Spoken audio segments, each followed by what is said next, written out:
Bien-aimés, bonjour, c'est la sœur Fabienne de Rion. Nous allons lire notre Rhapsodie des réalités du 4 août 2020. Alors, le thème du jour est intitulé Vivez selon la parole de Dieu. Le pasteur tire ces versets de Luc 8, verset 25. Alors, il lit. Puis il leur dit, où est votre foi? Saisis de frayeur et d'étonnement, ils se disent les uns les autres, quel est donc celui-ci qui commande même au vent et à l'eau et à qui ils obéissent? Loué soit la parole de Dieu. Alors, le pasteur nous fait comprendre que un jeune homme était gravement malade et pensait qu'il allait mourir. Alors, on me l'a amené un vendredi soir. Après m'avoir expliqué la situation, je lui ai dit, revenez dimanche. Plus tard, alors qu'il partageait son témoignage, il a dit, quand le pasteur Chris m'a dit, revenez dimanche, je savais que je n'allais pas mourir avant dimanche, car il devait le voir. Il a tenu bon pour me voir dimanche. Nous lui avons finalement rendu ministère et il a été miraculeusement restauré. Voilà comment vivre votre vie selon la parole de Dieu. Vous prenez la parole que vous recevez de Dieu et vous y focalisez votre vie. Vous vivez par elle.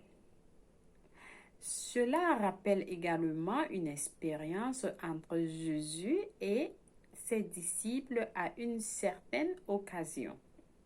Selon Luc 8, verset 22, il les avait dit, allons de l'autre côté du lac. Pendant la navigation, c'était devenu si orageux que les disciples ont été terrifiés et ont crié au maître en disant, Maître, Maître, nous périssons. Ça, c'est selon Luc 8, verset 24. Alors, la réponse du maître est ce que nous lisons dans notre verset principal. Il leur a demandé où est votre foi. Sa question ne concerne pas les vents et les tempêtes, pas du tout.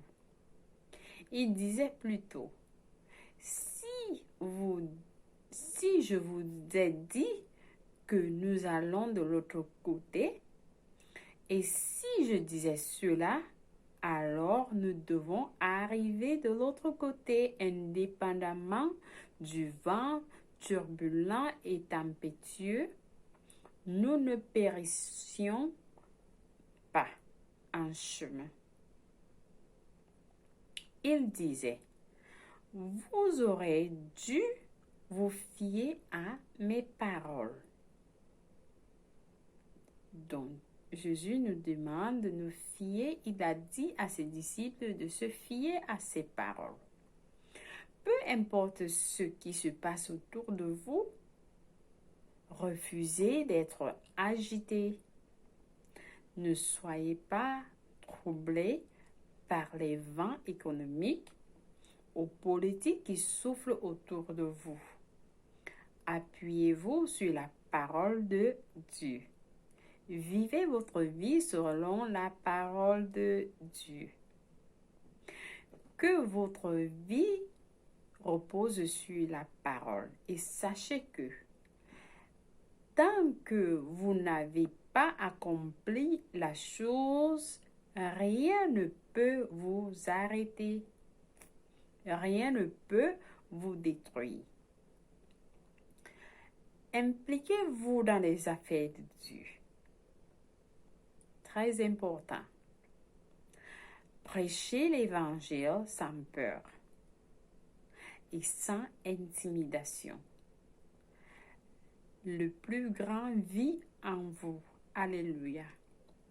Le pasteur est en train de nous donner une instruction très importante.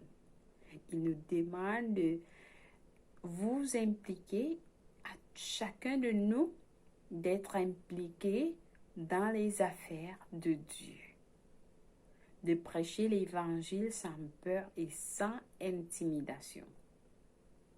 Peu importe ce que les gens vont vous dire, ne soyez pas intimidés, n'ayez pas peur, parce que le plus grand vit en vous, il vit en nous. Loué soit la parole de Dieu. Alors, j'espère que vous avez été édifiés aujourd'hui avec ce message. Je vous invite à faire la confession avec moi. Je lis.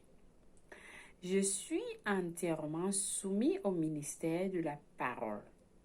Et par l'étude et la méditation, je voulais dire, la parole s'associe à mon esprit, produisant en moi le message qu'elle porte.